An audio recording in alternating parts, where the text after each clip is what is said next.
man, and somebody just slide next to you and be like, I got it. Take the sticks out your hand and finish the song with your sticks, bro. Yeah. Finish the songs with your sticks. While you sit there and watch him do it, like can you imagine that? Oh man, It's like you're on a date with your girl, and some guy comes up next to you, grabs her hand, and goes, "I got it," and you have to watch him walk off with your girl. Babe, this is the reason why drummers that come out of the black church, no matter what gig we're on, we're trying not to get raised up by the praise and worship leader who it's called PTSD. Welcome, ladies and gentlemen, to the Music and Them podcast. I thought you were going to say, let's get ready to rumble. I thought you were going to do that, for real. I don't know why I thought you were. Well, let's get ready to talk greasy. As a hot take guy, we'll let you take the lead on that. Welcome to the Music and Them podcast, right here on YouTube and socials and things, brought to you by the DrumTrax app. Listen, you guys know what to do. If you're trying to get your drumming better, if you're trying to take your drumming to the next level, listen, what you need to do is sign up for the DrumTrax Premium to be exact, because that's where we go live. We have a library of over 350 drum lessons and courses. We also have well over 300 drumless play-along tracks for you guys to practice with. But the private Facebook group where we go live every week, that's really where it's at, because we do live workshops. You get to ask your questions, live Q&As every single week. And get your drum coaching. But listen, you may be one of those guys that feel like, I just want to play to the track. That's all I'm really here for. Listen, we have the DrumTrax streaming subscription for you, where you can stream all of the tracks that are on the app and the website. Links are in the description. We out here. Go shed after this video. Today, man, we're talking about talent versus hard work. And how those two can play together, how they play separately, who has them, and what's popping in the world of it. What's more important? Yeah, what's more important? I remember when I was in college, one of my professors told me, you have to stop relying on your talent, because everybody in here has to work very hard. And this was ear training. I was pretty good at ear training back then. But, I was so good at ear training back then. I'm going to talk greasy a little bit. I was so good at ear training back then that the couple of times that I turned in a paper that got it wrong, she would look at it and be like, no, hold up, come back, and hand it back to me. Because she was like, there's no way that you missed that. And let me fix it. And people hated it. Was that Tatiana? Yeah. I've heard she's pretty hard. She's What is a teacher? Yeah. What school is this? This was she does Sac State and AR. Oh, got you. Dang, I can't remember her last name now. What was her last name? Anyhow, she was ear training. She did ear training class. Got you. I mean, I'd be mad too if I was failing in the class and I watched the teacher give you your paper back so that you can get the perfect score. Well, but like, also, what is going on here? But I mean, to be fair to her, to an extent, she knew. She knew that you knew. Yeah, she was like, you know this. Stop it. Right. Well, do you feel like having that talent hindered you though in any way? A lot. I think that. Yeah, I think that in many ways it did, because what happened to me is I was here and everybody was here, and I was here effortlessly. Then everybody worked hard, and while they're doing this, I'm here. Yeah, not working as hard because you already have. I have this, more, and then they work hard. And so I think that when you play and when you're working, there comes a point where you're like doing this, and then it just like as your momentum. Momentum. Really, it's almost like compound interest, right? I know we were talking about like stocks and stuff before this, but it's like that. You get that momentum, you start doing the thing, and you're working hard at it over and over and over. And the better you get, the faster you get better. Yes, because you're continually working on it. But at the end of the day, I remember when my dad wanted to get me piano lessons, right? So I started tinkering around on the keys a little bit when I was like 16. And he brought in a lady who, she could play ragtime. She was amazing, right?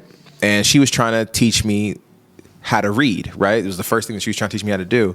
But my ears were good as well. And I also could memorize whatever very quickly. Straight up. And it definitely got in the way of me learning how to read, because she would be able to tell that I had just memorized after I like slowly read through it once. Now I'm not reading it anymore. I'm looking at the paper, but she could tell you're not reading this though. Yeah. And so, yeah, that definitely got in the way of me learning how to read piano music. It did not get in the way of me learning how to play the piano though, but it did get in. Yes, it could. Sometimes your strengths can be your hindrance, especially if you lean on them too much. And like, I agree with what drum coach somebody typically says all the time, which is the work is undefeated. You can't beat hard work. I mean, unless the person that, no, you just can't do it. You can't do it. Hard work wins every time. You can't even do it. Like, there's the argument about Shaq and Kobe, right? Where they, Kobe believed that if Shaq had a work ethic with his extreme giftedness already, that they would have won more championships. And, that's just, but I know people who were naturally gifted at things and they were talented and they rested on that, and everyone eventually did become better than them. And so, right. I mean, what do you think before I go on? Because I do have an interesting question for you guys, but go ahead. Yeah, no, I agree. I just think hard work wins every time. But I mean, key word eventually, though. Yes. You said eventually, and I think that's and also Darius's story. It's like right out the gate, the talented person is going to look like the winner. Absolutely. But over time, if you don't nurture that talent, you're just going to always be that person that, oh yeah, you got that spark and you can always win people over. But that hardworking, diligent person, eventually you're going to turn around and they're going to be ahead of you, and they're going to be getting the gig that you wanted. Yeah. Basically. Yeah. But if you combine them, if you already have an amazing ear and you were just born with this musical talent and you work harder than everyone else, unstoppable. Now that is you can't beat talent plus hard work. Yeah. But talent by itself can be beaten by hard work. Yes. Yeah. But talent and hard work together is an unbeatable combination. Now, let me ask you this though, because I've always had this. I'm not always, but I remember.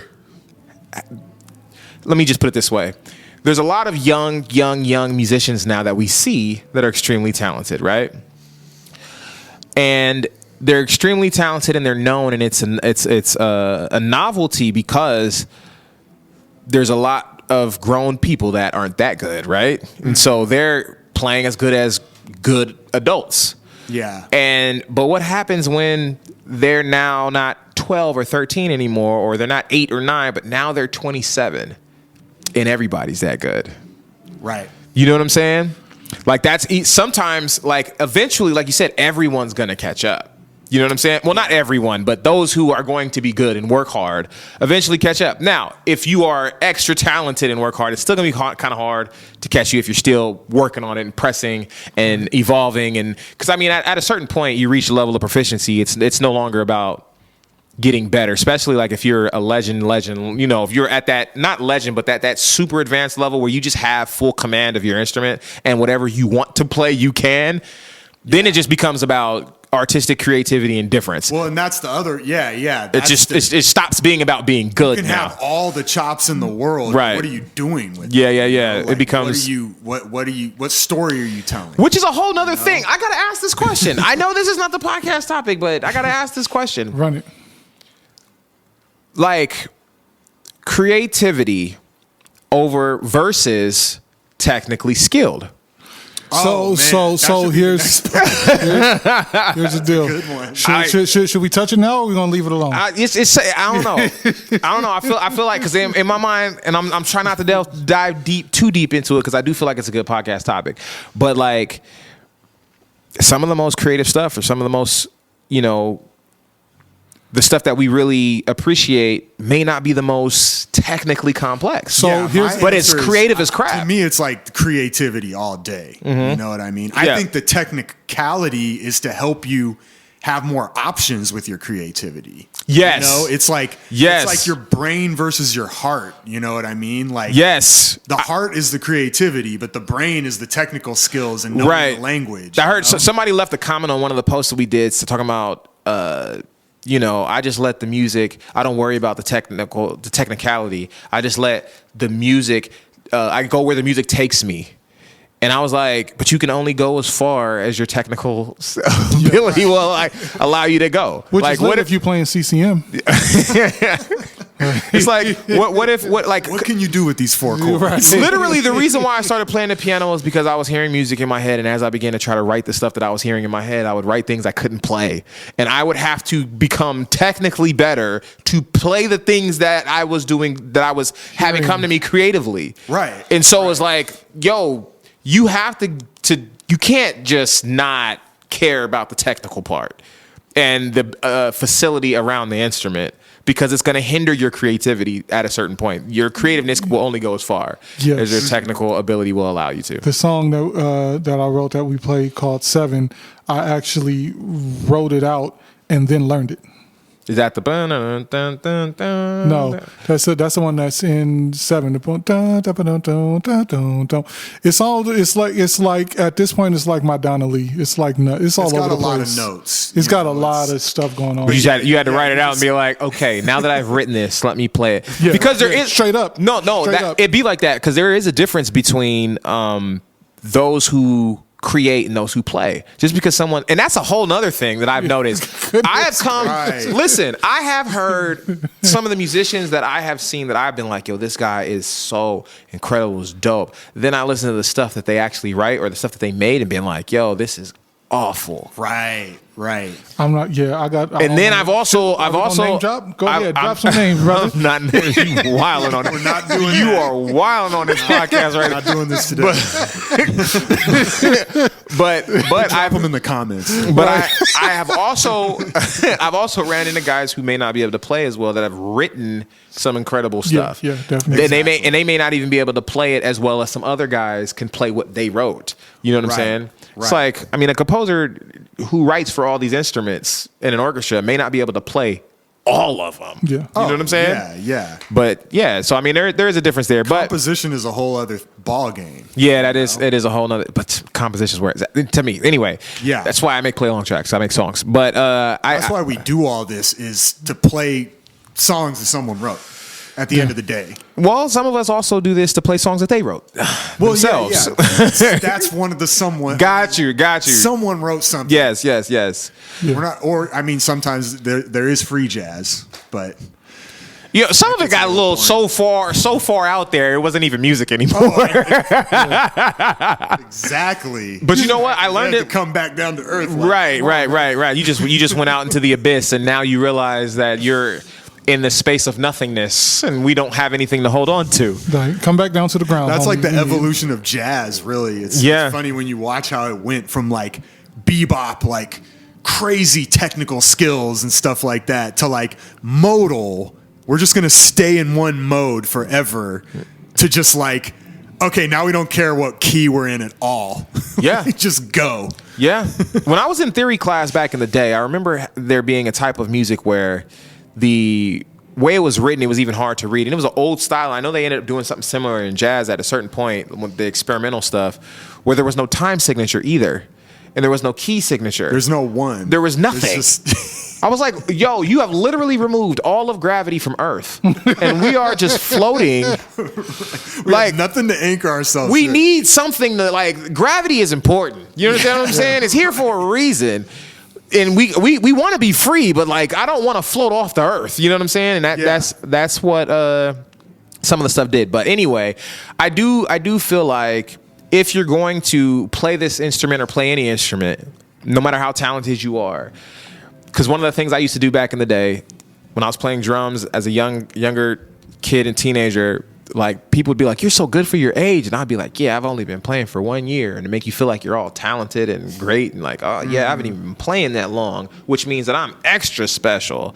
When, number one, that's a whole nother conversation. You should definitely detach your self-worth and what makes you special and who you are from your ability to do anything on this planet.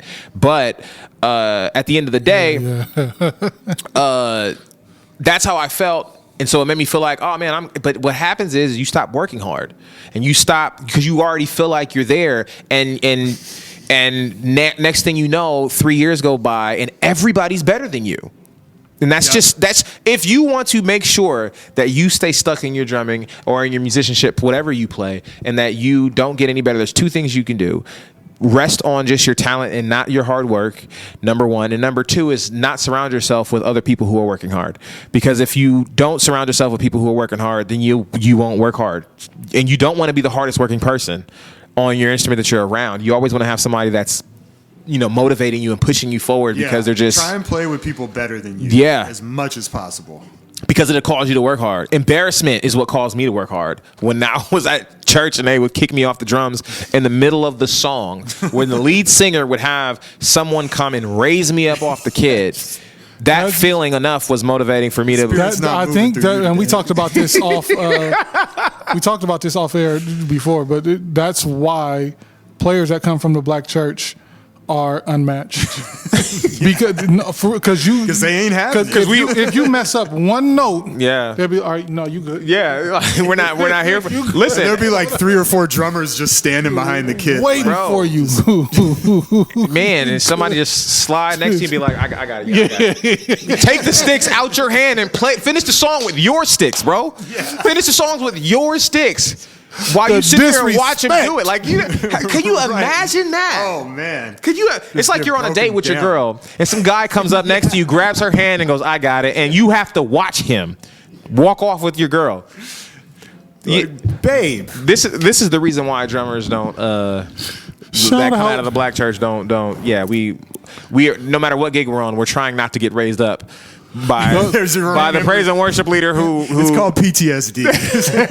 Well, also, and there's because you talked about creativity versus technical skill. There's another aspect to getting raised up. Sometimes you have overplayed. You might have played something that was actually killing. Yeah, doing whatever. That's not what the song needed. Right. We need the bridge. Well, no, you played the bridge, but the lick that you did, it didn't call for all that. It called. That's all you needed to do. Right. And that'll get you raised up too. So absolutely, it will. But to me, that's not about creativity. That's about immature musicians making bad musical decisions. It was going to come back around to what you were talking about with the people that are novelty. When they're young, they can. But then when they get 27, if they're still just doing that over everything, you got to start making the right choices at some point. But this is why I don't get mad at young drummers who are just all out of the pocket. Yes, you have to direct them in the right way. Yeah. But it's like getting mad at a young child who spilled food off his plate during dinner on the table because everything wasn't nice and neat. He's 3, bro. He's gonna gonna drop off. He doesn't know what he's doing yet. Yeah. He didn't think to realize that maybe I should move this over here before I reach for, because I'm gonna knock my cup over. No, he's making bad decisions because he's immature. Why aren't you being like an adult? Right. Like you can't. So at the end of the day, yes, you have to instruct them and say, no, don't do that. Do it.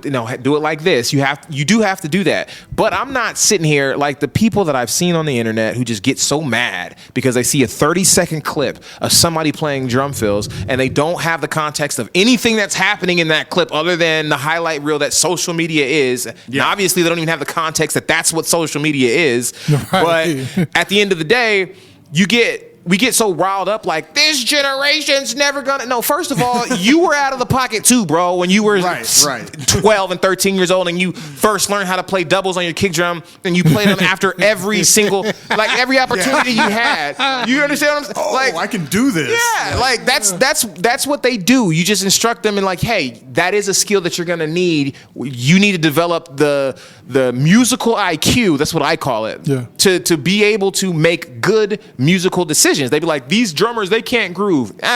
They can groove. They just make bad musical decisions. Mm-hmm. So that's a whole nother conversation, maybe a whole nother podcast even. But that's just, I'm sorry, you sent me on a rant, Darius. That's what you did. It's all good. Listen, hard work trumps talent. All day. And if you're talented and you work hard, you're unstoppable. Pretty much. That's what it is. And I want to add, as quote the great Andre 3000, you're only funky as your last cut. Let's go. What that means is that, you might be the best, and you got all the talent. But if you don't keep it up, then one day you're going to go to the jam session and that young kid that's 10 years younger than you, he just showed you up. Yo, you know what's crazy? About what you're saying, I just watched an interview the other day. I think it might have been yesterday. It was D.L. Hughley. and he was being interviewed by Vlad on Vlad TV. Hey, Vlad. He loves you too. No, when I was watching the interview, though, one of the things that they were asking him was about Dave Chappelle, or not Dave Chappelle, but Eddie Murphy. Does he think that somebody said that Eddie Murphy wasn't the greatest comedian or whatever, the best right now. And D.L. Hughley was saying, listen, I'm going to just say, you are what you do. If you're not doing that anymore, then you're not the best right now. And so he was like, if you're not doing stand-up because you're doing movies, after a while, your stand-up greatness is just on the laurels of what you did, not who you are anymore. Yep. You're not that because you don't do that. You are what you do. Which reminds me of a quote that when I was in high school, we had on our shirts during football season, even though we lost a lot. It was a good quote. Lions lost a lot of games, it was a good quote.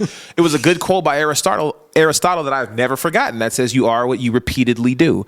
Excellence then is not an act, but a habit. Who you are is what you repeatedly do. So if you are a good drummer repeatedly, you will be known. You are a good drummer. But if you stop playing, you stop practicing, you're just not a drummer anymore. Yeah. And then that kid smoked you at the jam session. But you can come back. You still may know how to play, but you're not doing it. And you can come back and get your chops up. It doesn't mean that you can't be great again. Yeah. Or that you won't ever be. Back, but it's about the consistency. You can be back in a couple weeks. Right. Practicing every day. Right. Depending on all of that stuff that you got residual, man. But I feel like that's good for this one. Y'all feel like you got it all out? Yeah. I mean, we got it out. We got a couple of other episodes to do based on this one, but we all here. I got a couple of hot takes for you punks out here. Wow. I swear, like that the Instagram post I put with you today went up, bro. And I was sitting there like, I seen it when it hit that first 1,000 views in like 30 minutes. I was like, oh yeah, this one's going. It's going. This one's going. The comments were rolling into. Yeah, I was like, this dead. Oh yeah, I gotta go look at the comments. I'll check out the shares to see what you did, bro. You out here wilding, but we'll take it. They love controversy. Oh, man. Yo, and if you guys aren't following these guys on Instagram, their Instagrams are in the description. Legendarius, Sam God. You guys follow them on IG. All right, fam. We'll catch you guys on the next one. You got some more. I'm just saying, it's the Music and Then podcast. Go download the DrumTrax app. You know what to do right now. Links in the description. Shed, baby. We'll get to work. We'll catch you guys on the next one. Peace. Holla. Fam, it's your boy Damani. I hope you enjoyed the video that you just watched, and I hope you liked the video. I hope you left a comment, and I wanted to invite you into DrumTrax Premium. We literally have over 350 drum lessons, over 300 by now, drumless tracks, a community in the private Facebook group of drummers that we go live with and do live drum coaching every single week. We want to help you find your voice and explore your creativity on the drums. We can do that with DrumTrax Premium. You can find the links in the description of this video, and if you're looking for more content, you can click one of the videos that are showing up on the screen right now and check them out. All right, fam? I look forward to seeing you in more videos, and I look forward to seeing you in DrumTrax Premium. All right, fam. Peace.